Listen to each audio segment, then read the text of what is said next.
प्रत्येक ऍक्शन आपण जी करतोय, मी जे बोलतोय, चालतोय, उठतोय, बसतोय आणि त्या ठिकाणी मणक्यामध्ये आतमध्ये मज्जारज्जू असतो. मुवमेंट झाली, विअर अँड टेअर म्हणतो, त्यामुळे त्याची झीज होते, तेव्हा त्रास सुरू होतो. तर वाढलेलं वजन आणि पाठदुखी मानदुखी याचा किती जवळचा संबंध आहे? की ऑटो रिक्षामध्ये 3 लोक कम्फर्टेबली जाऊ शकतील, ती पण 6 बसल्यानंतर तो बरोबर चालू शकत नाही. सेमच आहे की आपण जेव्हा वजन वाढतं तेव्हा कमरेवरती झिजेचं प्रमाण वाढतं. ज्या पद्धतीचं आपण ट्रॅव्हल करतो टू व्हीलर्सवर, त्याने तुमच्या पाठीवरती मणक्यांवरती कसा प्रेशर येतं? प्रेग्नन्सीमध्ये ते एक इंजेक्शन घेतलं होतं, त्याच्यामुळे ते पाठ दुखते. त्याचा खरंच काही संबंध असतो का? ज्यावेळेस लहान मुलं खूप जास्त वजन पाठीवरती उचलतात दप्तर, तर त्याचा ओव्हरऑल त्यांच्या स्पाईन हेल्थवरती कसा परिणाम होतो? त्यांची कामच बैठी आहेत, तर त्यासाठी सांगतात की तुम्ही बसताय तर किमान स्टार्ट बसा.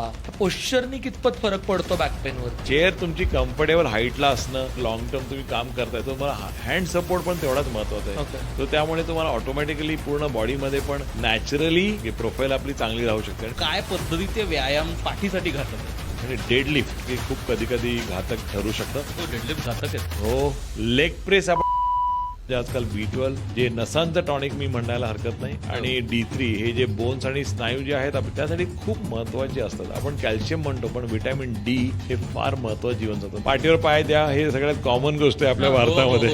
नथिंग रॉंग, कारण थोडा मसल रिलॅक्स झाल्यानंतर you feel fresh, hormonal changes होतात, रक्ताभिसरण होतं. त्यामुळे मसाज किंवा अंगावर पाठीवर पाय देणं काही चुकीचं नाहीये. सकाळी उठा, सूर्यनमस्कार करा, वॉक करून या, प्राणायाम करा.